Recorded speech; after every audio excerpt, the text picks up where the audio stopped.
John Kelly is the founder and CEO of Atomo Diagnostics, and he's led the charge around the need for rapid antigen testing as a means for Australia to move forward, reopen and return to some sense of normality. Now, John and his team at Atomo over the past 20 months has been working hard to shift the focus of state and federal governments to consider rapid antigen testing and why it's as important as a management tool for COVID as PCR. Well, John, welcome. Yeah, thanks for having me. Now, finally, we seem to have grasped the idea that rapid antigen testing is the way forward. What's taken so long, do you think? Well, it's a number of things. I think, lower rates of positive infection in the community have maybe made the need for rapid antigen testing seem less pressing, or at least give, the government a reason why they're not supportive. I think the pathology groups have traditionally prioritize lab testing because that's their business. But I think the evidence of the successful use of rapid tests overseas has become overwhelming. And obviously with the Delta outbreak and Australia's change of policy from zero suppression to management, that was really the main change, because you can't manage a return to normality without increasing your testing rates. And PCR obviously has a limit to capacity, but more importantly, it doesn't deliver results quick enough, and that's what you need for getting in and out of events, getting in and out of hospitals, getting on flights. You need a result that's immediate. That's where rapid testing comes in. Now, we've just seen the Royal Children's Hospital be subject for an outbreak in one of the critical care wards, and they've instigated rapid antigen testing. It seems like a no-brainer again that this will be the way forward. Yeah, I think anywhere where people are interacting with high-risk members of the community and where immunocompromised people are present, I think there's going to be an increased vigilance that rapid testing obviously helps with. So I think we're going to see, I suspect, testing of people going in for medical procedures, doctor's visits. We're already selling our tests to a lot of dental clinics who are doing testing for their staff and their patients, because you're quite up close and personal in a dental appointment. So I think it's going to become common across the delivery of healthcare. I also suspect it might be quite common in education as well. And then obviously corporates continue to buy and use tests for their own staff as well. Now, Atomo is fairly well placed as an Australian manufacturer of these tests. Has the government reached out at all for an industry type advice, or are they still going with their standard advisors? No, we've noticed a slight improvement in kind of their open-mindedness to these types of policies. We've had engagement with federal and state governments. We've spoken to Victoria, New South Wales. We've spoken to the federal government. So there has been some engagement. They're keen to understand how these tests can be used in conjunction with PCR. They're keen to understand what other countries have done and how they might be able to, I suppose, pick some of the best practice from overseas and implement it locally.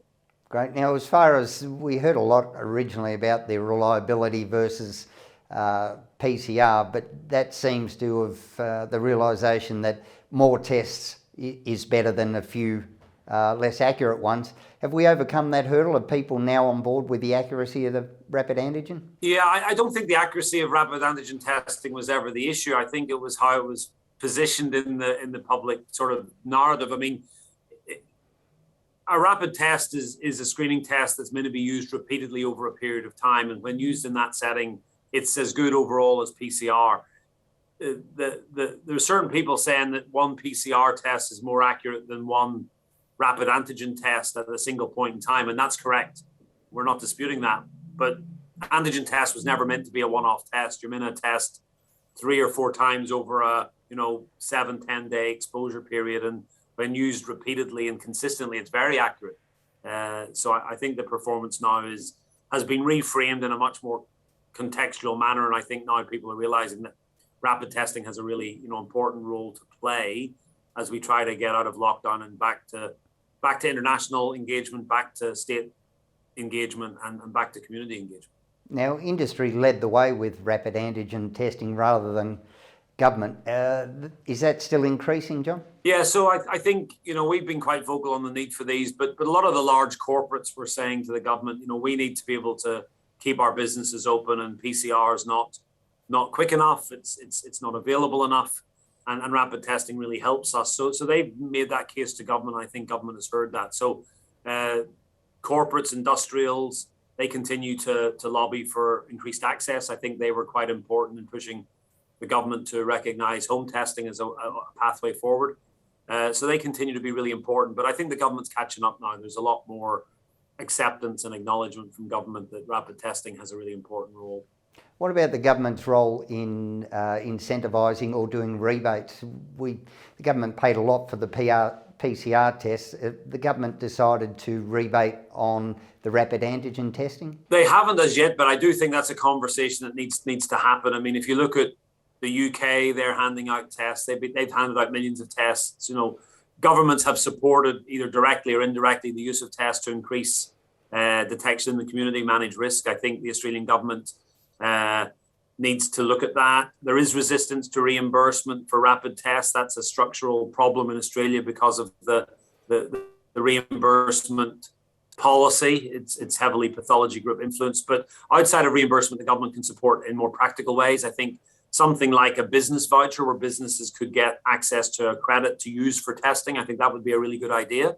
And also, I think government subsidising high-risk industries to purchase tests. I mean, it's not reasonable to expect companies to continue to buy these tests ongoing. I think the government needs to step forward with some sort of assistance. If it's not reimbursement, then some sort of rebate. So, John, with the rapid uptake of rapid antigen testing now and the sudden interest in it, how is Atomo positioned with its supply chain? Will you be able to supply the increased need? Yeah, I believe we will. I mean, supply chain's been a challenge for everybody. Government policy changed very quickly here, and not many manufacturers were holding a lot of stock because the product has an expiry because of the biologicals on it. We had stock on hand, and that was sold very quickly. We brought in more. That was sold. We've got a much larger batch arriving very shortly. So supply chain has been a problem. We were able to renegotiate our arrangements with our US partner to guarantee up to 20 million tests over the next 15 months. And we've got a contractual commitment for that. So that puts us in a really good position to be able to guarantee supply to partners and customers. The Biden administration very recently announced a very sizable uptick in purchasing in the US. They want to purchase 200 million rapid antigen tests for use in the US in the next couple of months. That's 200 million tests that now can't leave the US. So I think there will be international supply chain challenges.